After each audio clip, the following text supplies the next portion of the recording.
In the year 581 CE, within the crimson walls of the Forbidden Cities, predecessor Emperor Yang of Sui stood before a mirror of polished bronze, watching as servants applied white powder to his face. Behind him, dozens of concubines knelt in silence, their heads bowed so low their foreheads touched the cold marble floor. What happened next was recorded by court historians who dared not refuse their duty to document the emperor's actions, no matter how depraved. According to the Book of Sui, Emperor Yang commanded that his concubines be arranged in a specific formation, naked on their hands and knees, forming a human carpet that stretched across his vast bedchamber. As he walked across their trembling bodies, his silk slippers left impressions on their skin, while they remained motionless, knowing that even the slightest movement could result in immediate execution. But this was merely the beginning of an evening that would be remembered as one of the most twisted displays of absolute power in human history. The court scribe, trembling as he wrote, recorded Yang's words that night. "An emperor's pleasure knows no bounds, for we are gods among mortals, and gods do as they will." What followed was a ritualistic orgy that lasted 3 days, involving over 100 women, elaborate torture devices disguised as pleasure instruments, and acts so disturbing that several court officials fled the palace, choosing exile over witnessing another moment. This was not an isolated incident. This was not the fevered imagination of a mad ruler having a momentary lapse. This was Tuesday. What the modern world fails to understand about Imperial China is that sexual depravity wasn't an aberration. It was a carefully constructed system of absolute dominance that lasted over 2 millennia. For more than 2,000 years, Chinese emperors didn't just rule through military might or political cunning. They ruled through the systematic sexual subjugation of thousands of women, creating harems that functioned as both pleasure palaces and instruments of terror. The mandate of heaven, the philosophical foundation of Chinese imperial rule, declared that emperors were divinely appointed intermediaries between heaven and earth. But what historians often omit is how this divine status was used to justify sexual practices, so extreme they would be considered war crimes by today's standards.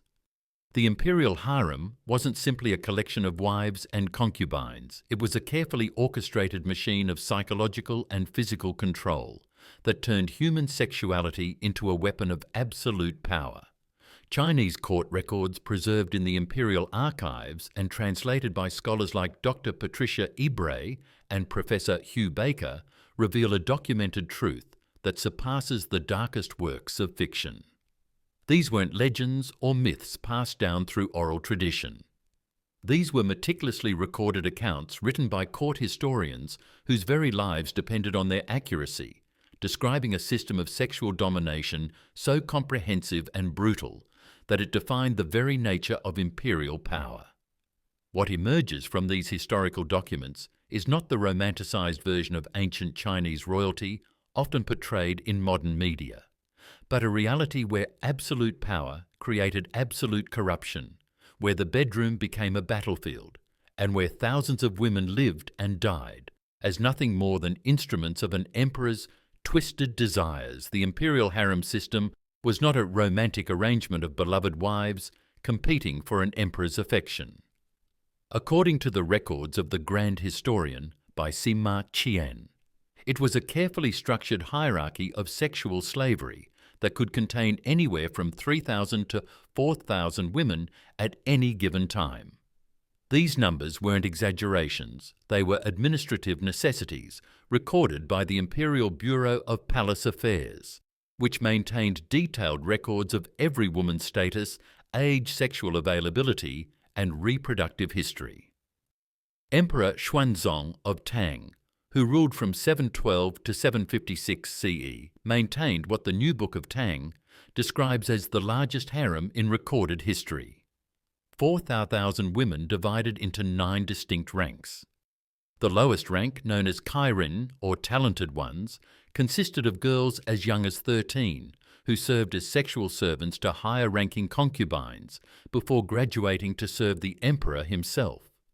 Court documents reveal that these girls underwent a process called sexual education that involved being trained by eunuchs in techniques designed solely for the emperors.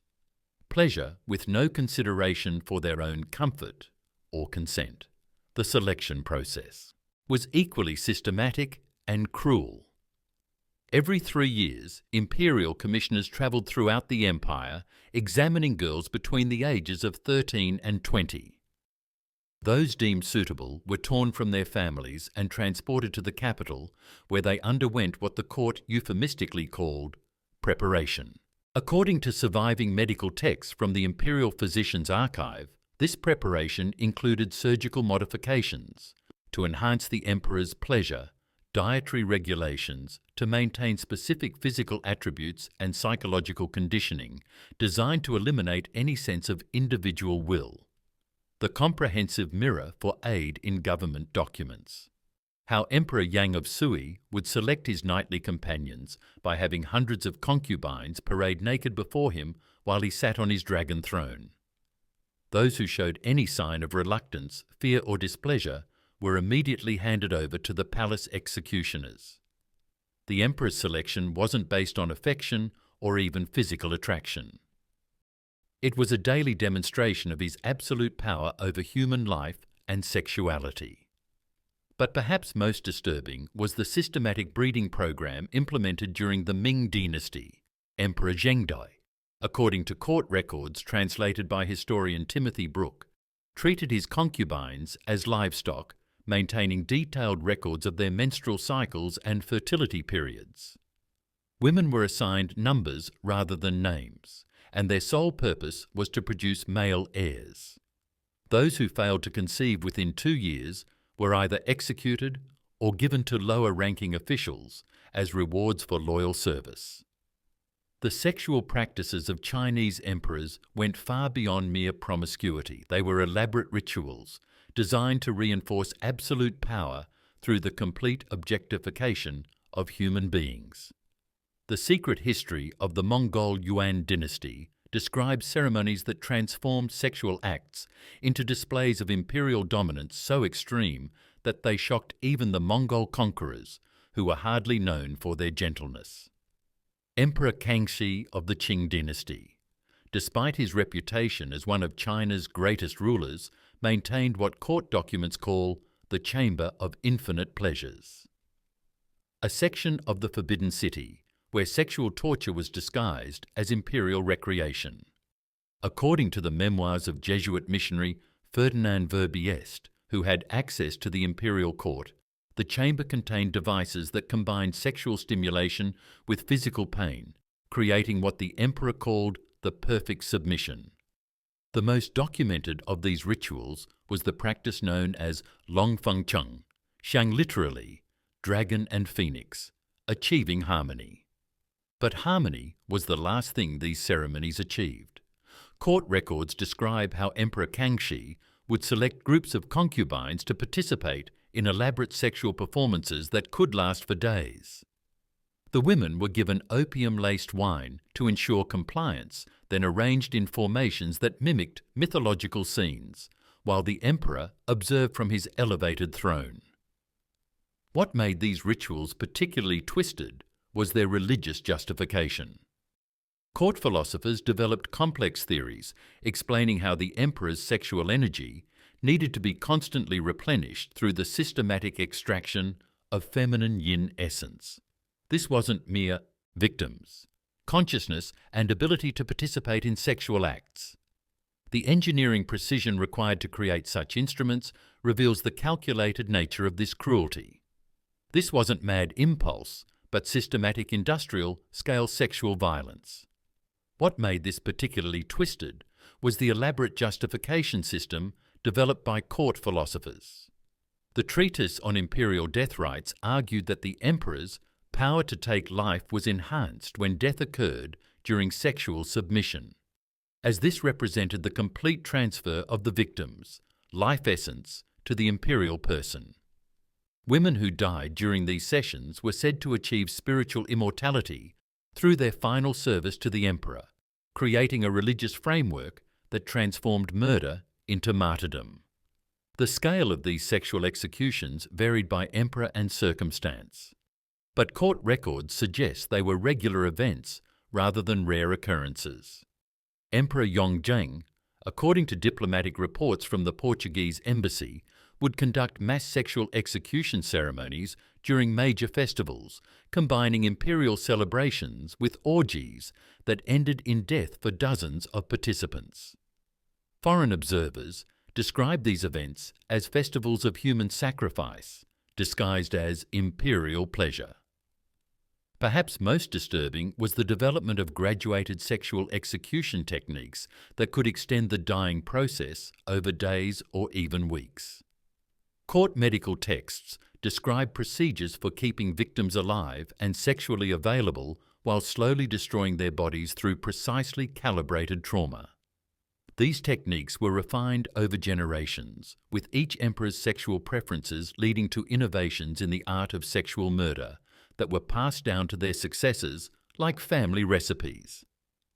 The psychological impact on surviving concubines was itself a form of execution. Many developed what court physicians called death anticipation. According to court records preserved in the first historical archives of China, Wan Li maintained a detailed diary of his sexual conquests, treating each encounter as a ritual offering to ensure the continued prosperity of his dynasty. But these weren't tender, romantic encounters. They were carefully choreographed displays of dominance designed to reinforce his godlike status.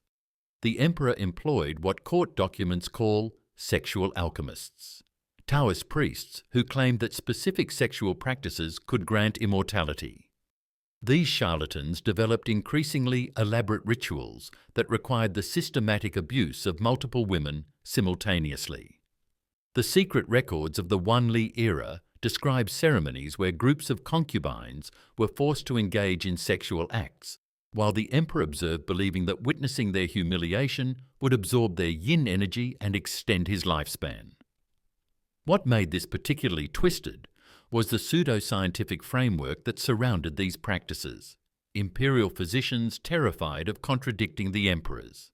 Beliefs produced elaborate medical treatises explaining how different sexual positions, victim ages and degrees of physical trauma would produce specific health benefits for the emperor.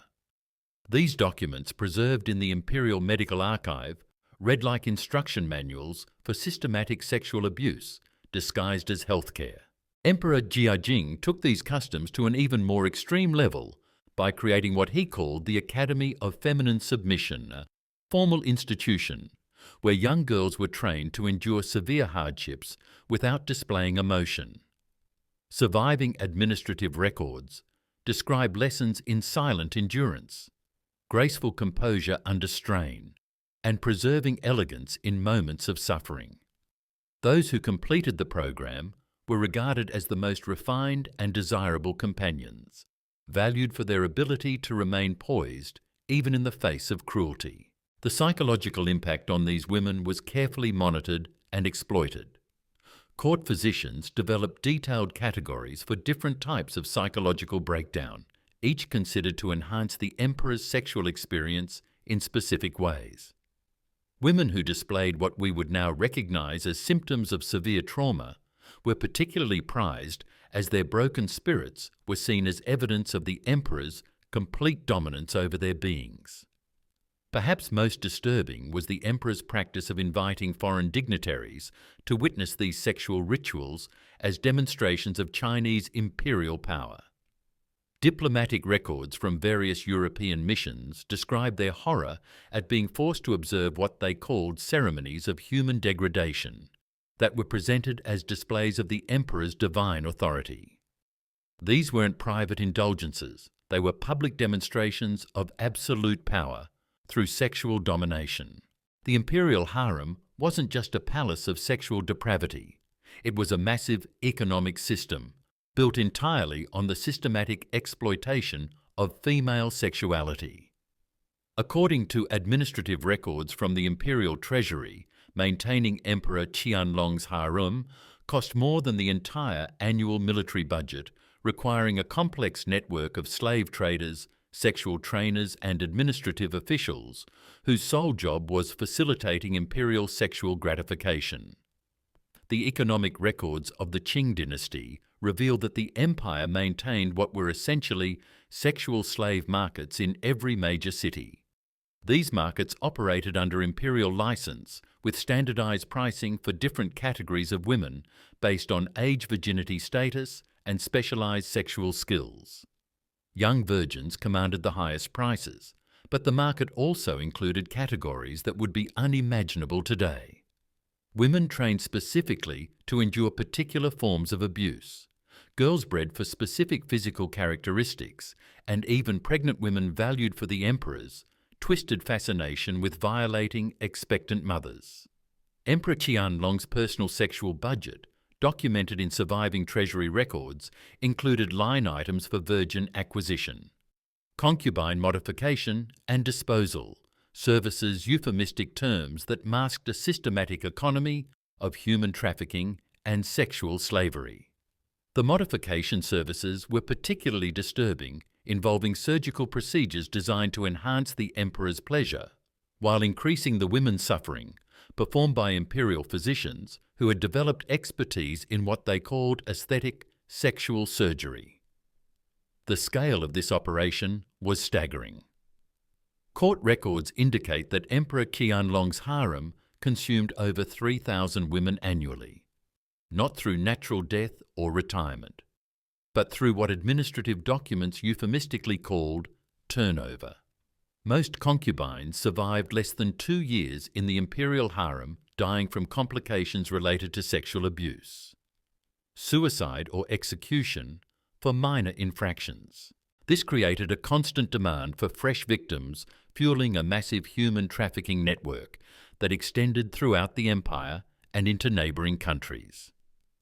The economic documentation reveals the cold calculation behind this system. Imperial accountants maintained detailed cost-benefit analyses, comparing the expense of acquiring new concubines versus the cost of keeping existing ones alive and healthy. These spreadsheets of human misery preserved in the Imperial Financial Archive treated women as depreciating assets, with quantifiable utility values based on their remaining sexual usefulness. Perhaps most chilling was the development of what court documents called sexual inheritance taxes. When wealthy families wanted to curry favour with the emperor, they would offer their daughters as tribute, but the imperial treasury developed a complex tax system that essentially forced families to pay for the privilege of having their daughters enslaved and abused. This created a perverse economic incentive where the empire profited not just from the women's sexual exploitation, but from their families' desperation to maintain imperial favour. The system also included elaborate insurance policies for the emperor's sexual satisfaction. If a concubine failed to please the emperor or died before fulfilling her expected service period, her family could be held financially liable for the replacement cost, plus penalties. This created a secondary economy of sexual debt that could financially destroy entire family lines, ensuring that the empire's need for fresh victims was constantly supplied by families desperate to avoid economic ruin. The ultimate expression of imperial sexual power wasn't pleasure. It was the authority to destroy human beings through sexual means, creating what court documents euphemistically called terminal intimacy. The secret annals of Emperor Kangxi describe a systematic program of sexual execution that combined the emperor's carnal desires with his absolute power over life and death, creating ceremonies that were simultaneously orgies and mass murders.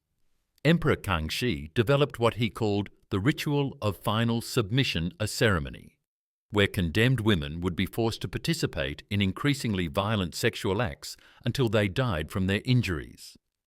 Court physicians were required to attend these events not to provide medical care, but to ensure that the women remained conscious and capable of suffering for as long as possible. These weren't executions that happened to involve sexual violence. They were sexual acts specifically designed to kill, with death itself becoming the ultimate form of imperial sexual gratification. The emperor's personal chambers contained devices that modern forensic analysis would classify as sexual torture instruments, but court records describe them as enhancement tools for imperial pleasure. According to surviving technical diagrams from the Imperial workshop, these devices were designed to cause maximum physical trauma while maintaining the victims' consciousness and ability to participate in sexual acts. The engineering precision required to create such instruments reveals the calculated nature of this cruelty. This wasn't mad impulse, but systematic industrial-scale sexual violence. What made this particularly twisted was the elaborate justification system developed by court philosophers. The treatise on imperial death rights argued that the emperor's power to take life was enhanced when death occurred during sexual submission, as this represented the complete transfer of the victim's life essence to the imperial person. Women who died during these sessions were said to achieve spiritual immortality through their final service to the emperor, creating a religious framework that transformed murder into martyrdom. The scale of these sexual executions varied by emperor and circumstance, but court records suggest they were regular events rather than rare occurrences. Emperor Yongjing, according to diplomatic reports from the Portuguese embassy, would conduct mass sexual execution ceremonies during major festivals, combining imperial celebrations with orgies that ended in death for dozens of participants. Foreign observers describe these events as festivals of human sacrifice, disguised as imperial pleasure. Perhaps most disturbing was the development of graduated sexual execution techniques that could extend the dying process over days or even weeks. Court medical texts describe procedures for keeping victims alive and sexually available while slowly destroying their bodies through precisely calibrated trauma. These techniques were refined over generations, with each emperor's sexual preferences leading to innovations in the art of sexual murder that were passed down to their successors like family recipes. The psychological impact on surviving concubines was itself a form of execution. Many developed what court physicians called death anticipation. Madness, a condition where the constant threat of sexual death created such severe psychological trauma that women would lose their sanity while remaining physically healthy. These women were considered particularly valuable as their obvious terror enhanced the emperor's sense of absolute power during sexual encounters. The most twisted aspect of imperial Chinese sexual practices wasn't their brutality, it was how they coexisted with a philosophical system that supposedly emphasized virtue harmony and moral governance. The same emperors who spent their days systematically sexually torturing thousands of women would spend their evenings composing poetry about benevolent leadership and the importance of moral example in governance. Emperor Kangxi, whose sexual practices were among the most documented and depraved in Chinese history, was simultaneously hailed as one of the greatest proponents of Confucian virtue. His published writings on governance emphasize compassion, justice, and the ruler's responsibility to protect the vulnerable members of society. Yet court records show that he personally designed sexual torture devices and took pleasure in watching women die during forced sexual encounters. This wasn't hypocrisy, it was something far more disturbing. A complete philosophical framework that allowed for the systematic dehumanization of women while maintaining claims to moral superiority. The Confucian concept of Renoften, translated as benevolence or humaneness, was repeatedly invoked to justify imperial sexual practices. Court philosophers argued that the emperor's absolute sexual dominance over women was actually an expression of cosmic harmony, representing the proper relationship between masculine heaven and feminine earth. According to this twisted logic, sexually brutalizing women wasn't a violation of Confucian virtue, it was its ultimate expression. Even more disturbing was how these practices were integrated into the broader system of imperial moral education. Young princes were taught that their future sexual dominance over women was not just a privilege of power, but a moral responsibility.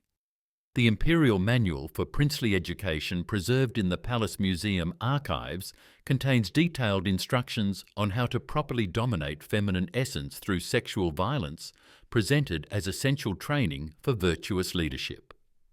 This created a peculiar moral universe where the same actions that would be condemned as depraved in common people were elevated to expressions of divine virtue when performed by emperors. The systematic sexual abuse of thousands of women was reframed as cosmic harmony. Murder during sexual encounters became spiritual transcendence, and the economic exploitation of female sexuality was transformed into benevolent imperial patronage. Perhaps most revealing was how Confucian scholars managed to maintain intellectual respectability while serving emperors whose sexual practices violated every principle of the philosophy they claimed to represent. These weren't ignorant sycophants, they were sophisticated intellectuals who developed elaborate theoretical frameworks to justify practices they must have recognized as monstrous, revealing the complete moral bankruptcy that absolute power could create even among the most educated members of society. For over 2 millennia, the Chinese imperial system created what may have been history's most sophisticated machinery for the systematic sexual exploitation of human beings. This wasn't the result of individual depravity or cultural backwardness. It was the inevitable outcome of absolute power combined with a philosophical system that dehumanized half the population. The sexual practices of Chinese emperors reveal something profound and disturbing about human nature, given sufficient power and ideological justification.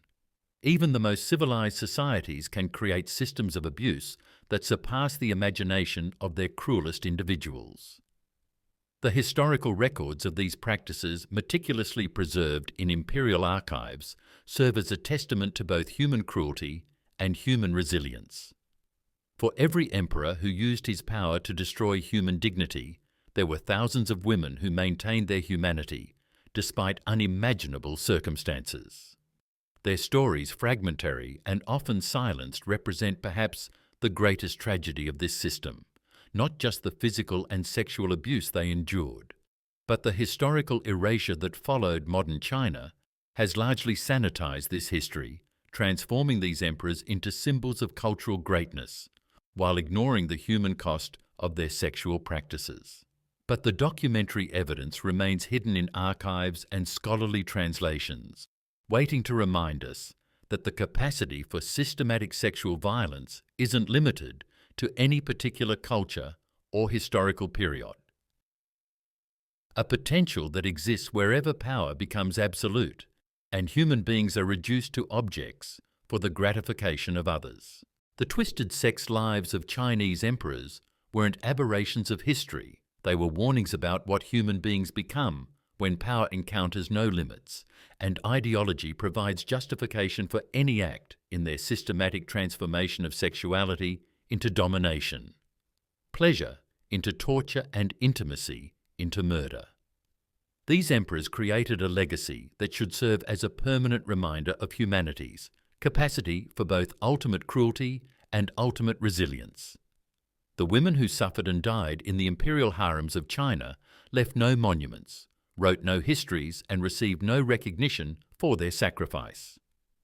But their stories preserved in the very documents their abusers created to celebrate their own power stand as testimony to the human cost of absolute authority and the terrible price paid. When an entire society agrees to look away from systematic sexual violence disguised as imperial privilege. What other civilizations have hidden similar secrets behind facades of cultural greatness and moral superiority?